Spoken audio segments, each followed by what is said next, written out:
Okay, so coming back to the provisions applicable in the absence of partnership deed, when I talk about interest on capital, where does it go? Is it a charge against profit or an appropriation? It is an appropriation. This goes to my P&L appropriation account. Similarly, this also goes to my appropriation account. We have already discussed all these things, right? This also goes to my appropriation account. Now, interest on loan, as we have already discussed, if somebody is giving a loan to somebody, the person who is taking the loan cannot say that the interest will be paid only in the event of the firm earning a profit. So, this is something that belongs to the partner but goes to the P&L account because it is a charge against profit. And this, the divisible profit, is in appropriation account. Right? Please mark this in your notebook as well.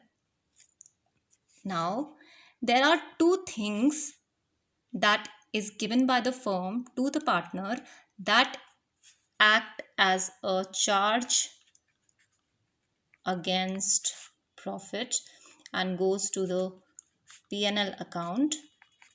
One is the interest on loan that the partner has taken, the partner has given to the firm, and the other is rent of the premises that the partner gives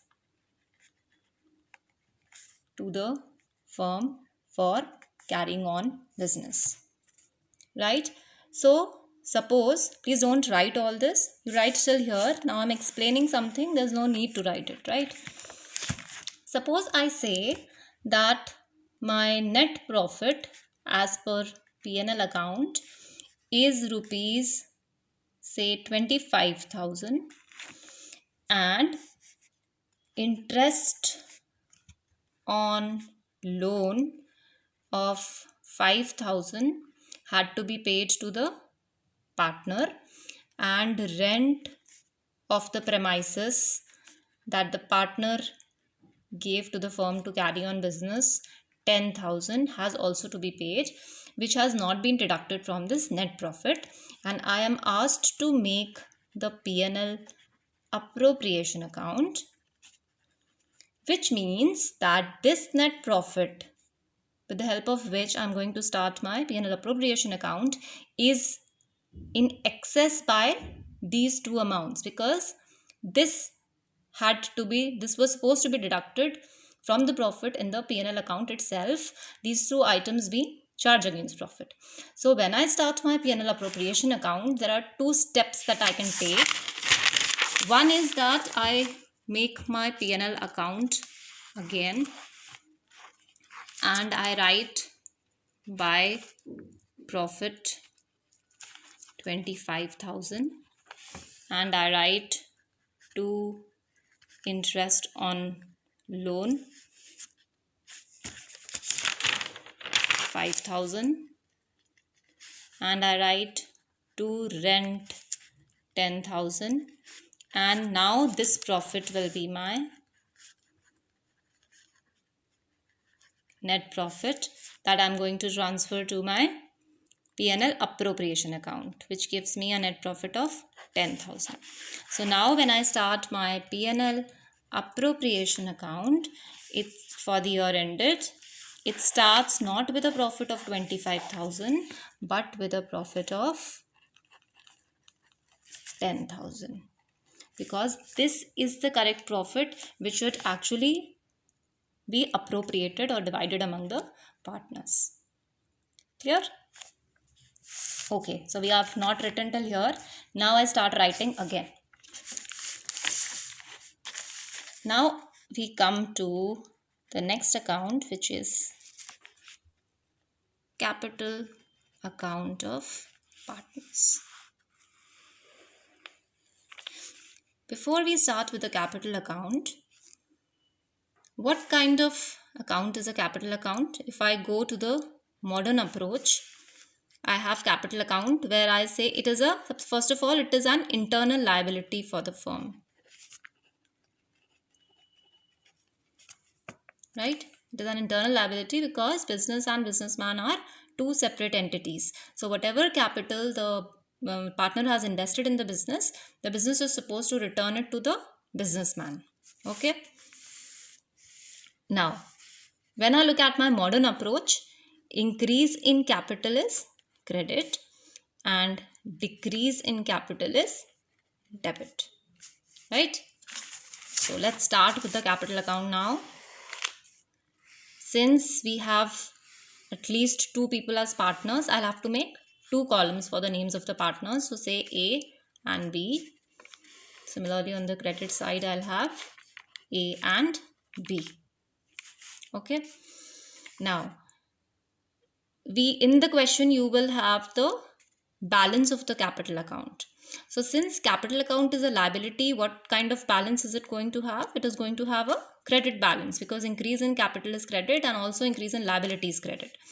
So by balance brought down, we are taking imaginary figures here. So I say 50,000 and 20,000. Next, I have interest on capital. Interest on capital firm is giving to the partner. So for the partner, the firm will not call the partner and tell him that you take this amount as in cash as interest on capital. It is going to add it to his capital account so that at the end of the year, whatever is the balance of the capital account will be the amount that is due from the firm's point of view to the partner. So, which means that if the firm is giving interest on capital to the partners, it is adding to the capital of the partner, which means his capital is increasing. So interest on capital would be an increase in the capital of the partner. The increase in capital is credit. So by interest on capital amounts, then we have salary, suppose. Again, salary will increase the capital of the partner because he is getting the salary. By salary, then by, suppose partner is getting commission, by commission, and then the share of profit that we had in the P&L appropriation account, by P&L appropriation account, share of profit. Now, drawings. Partner is withdrawing amount from the business for his personal use, is reducing his capital because the firm is going to deduct that amount from his capital when the firm is going to return all these things to the partner when the business closes down. So drawings would lead to a decrease in capital of the partners. So it comes on the debit side. Again, interest on drawings. Who is paying to whom? Partner is paying to the firm. Partner is paying from where? He is paying from his capital. So his capital is decreasing. So interest on drawings also will be debited. Right? And when we proceed with the questions, we will get other items also. So while we do the questions, we are going to discuss those items one by one. But these are the common items that appear in the partner's capital account. Right? So now we have to balance both the sides. So I sum up my credit side. I subtract the total of the debit from the credit and I get my balance carried down over here. This completes my capital account. This has to be written in the notebooks.